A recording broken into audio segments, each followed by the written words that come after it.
Bismillahirrahmanirrahim. Assalamualaikum warahmatullahi wabarakatuh.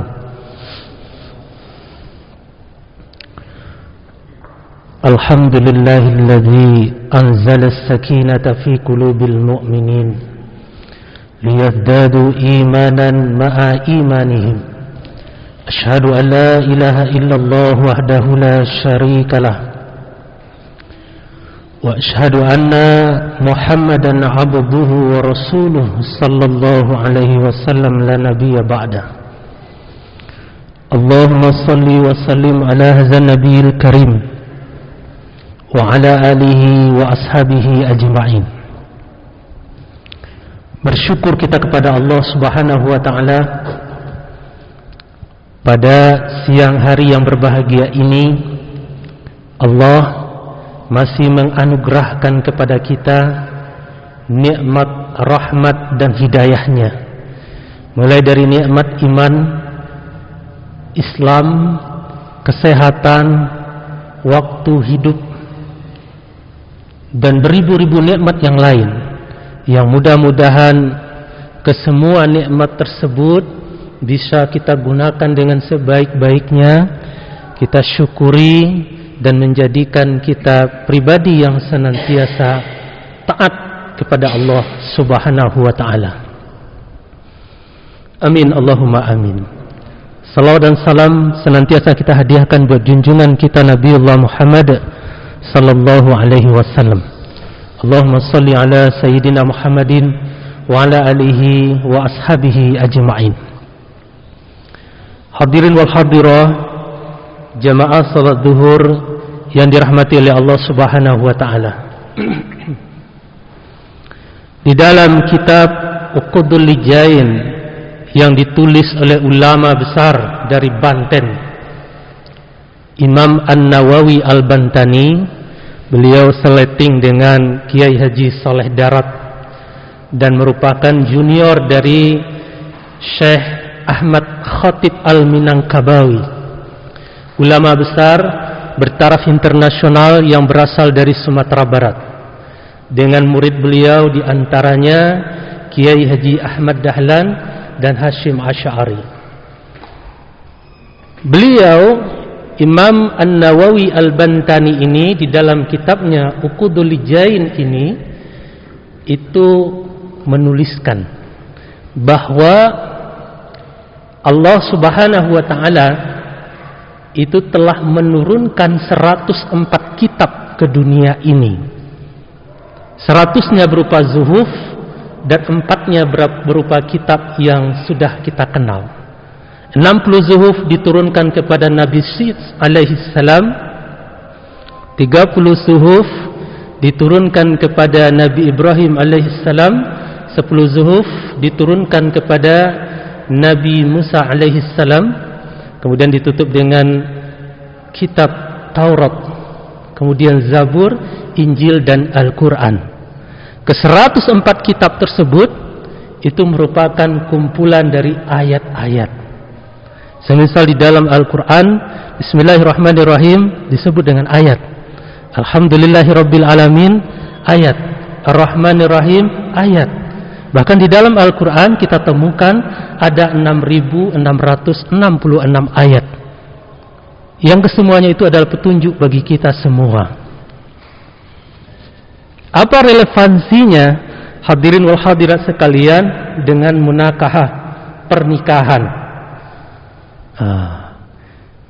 Pernikahan adalah bagian dari ayat-ayat Allah Subhanahu wa taala. Kita bisa tengok di dalam Al-Quran surat Ar-Rum ayat 21, Bismillahirrahmanirrahim. Wa min ayatihi, ayat, an khalaqalakum min anfusikum azwajan litaskunu ilaiha wa ja'ala bainakum mawaddah wa rahmah inna fi zalika la ayah. Ayah lagi, inna fi zalika la ayatin liqaumin yatafakkarun. Nah, di dalam surah ayat ini Allah Subhanahu wa taala menyampaikan kepada kita bahwa dan di antara ayat-ayat Allah adalah diciptakannya untukmu pasangan-pasangan dari jenismu sendiri, litaskunu ilaiha, agar engkau merasakan kenyamanan bersamanya. Sakinah, mawaddah warahmah, inna fi zalika laayatil liqaumin yatafakkarun. Nah, hadirin wal hadirat sekalian yang dirahmati oleh Allah Subhanahu wa taala. Ayat, kita kenal ayat itu ada ayat kauniyah, ada ayat qauliyah. Kauniyah adalah ayat-ayat yang bisa kita lihat dari penciptaan alam semesta. Bahkan pada diri kita sendiri bisa kita saksikan begitu hebatnya ayat-ayat Allah. Mulai dari sistem pernapasan, sistem pencernaan, sistem pembuangan yang ada di dalam tubuh kita ini. Itu merupakan ayat-ayat Allah. Dan pernikahan rupanya juga adalah bagian dari ayat-ayat Allah. Di dalam Al-Quran Allah jelaskan lagi. Di dalam surat Al-Anfal, apa kata Allah? Bismillahirrahmanirrahim. Innamal mu'minuna alladzina idza dzukirallah wajilat qulubuhum wa idza tuliyat 'alaihim ayatuhu zadathum imana wa 'ala rabbihim yatawakkalun. Nah, ini dua ayat yang telah saya bacakan tadi mengkonfirmasi kepada kita korelasi bahwa pernikahan adalah bagian dari ayat-ayat Allah. Apa kata Allah? Innamal mu'minun, sesungguhnya orang-orang mukmin itu adalah allazina idza dzukirallah wajilat qulubuhum, apabila disebutkan nama Allah bergetar hatinya. Wa idza tuliyat 'alaihim ayatuhu, apabila dia mendengar ayat-ayat Allah dibacakan, zadathum imana, bertambah keimanannya. Nah, hadirin wal hadirat sekalian yang dirahmati oleh Allah Subhanahu wa taala. Jadi ayat ya. Kata ayat di dalam Al-Qur'an tadi, di mana pernikahan juga bagian dari ayat-ayat Allah, itu mengkonfirmasi kepada kita bahwa pernikahan itu menjadi sarana pendekatan diri kepada Allah. Orang yang telah menjalankan sunnah Nabi menikah mestinya semakin baik kedekatannya dengan Allah. Orang yang sudah menikah semestinya semakin bagus ibadahnya kepada Allah. Orang yang sudah menjalin ikatan suci dalam pernikahan rumah tangga, yang semestinya dia semakin taat, semakin bertambah kebaikan-kebaikannya, semakin kuat hubungannya dengan Allah Subhanahu wa ta'ala.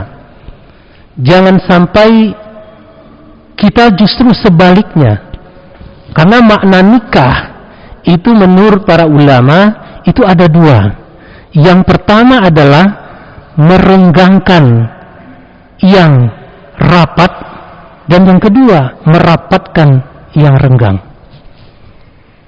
Ini kedua-duanya bisa terjadi.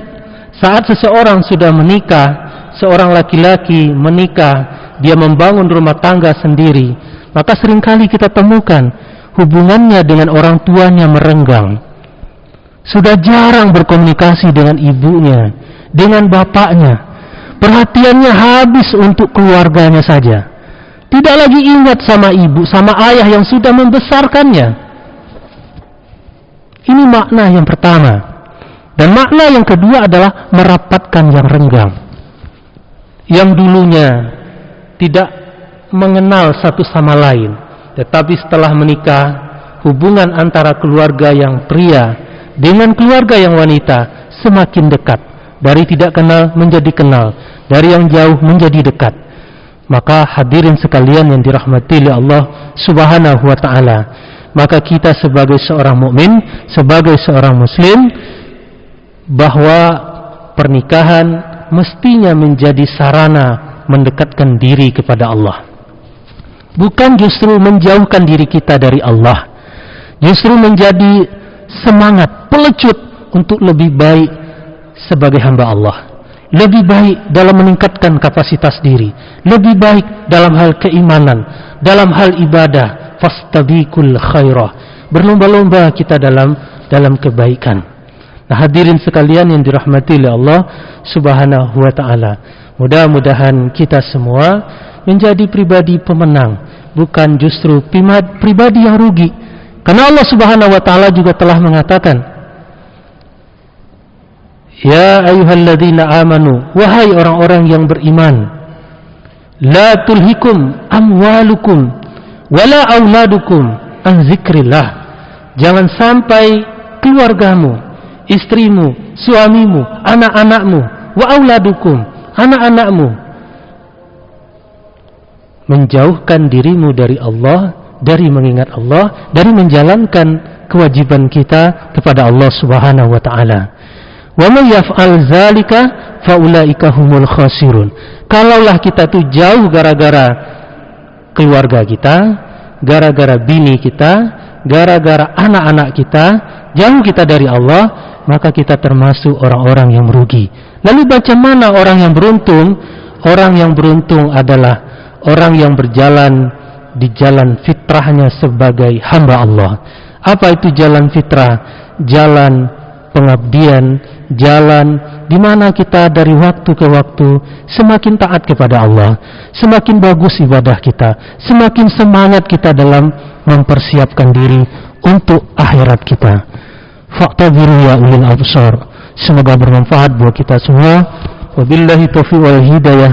Assalamualaikum warahmatullahi wabarakatuh.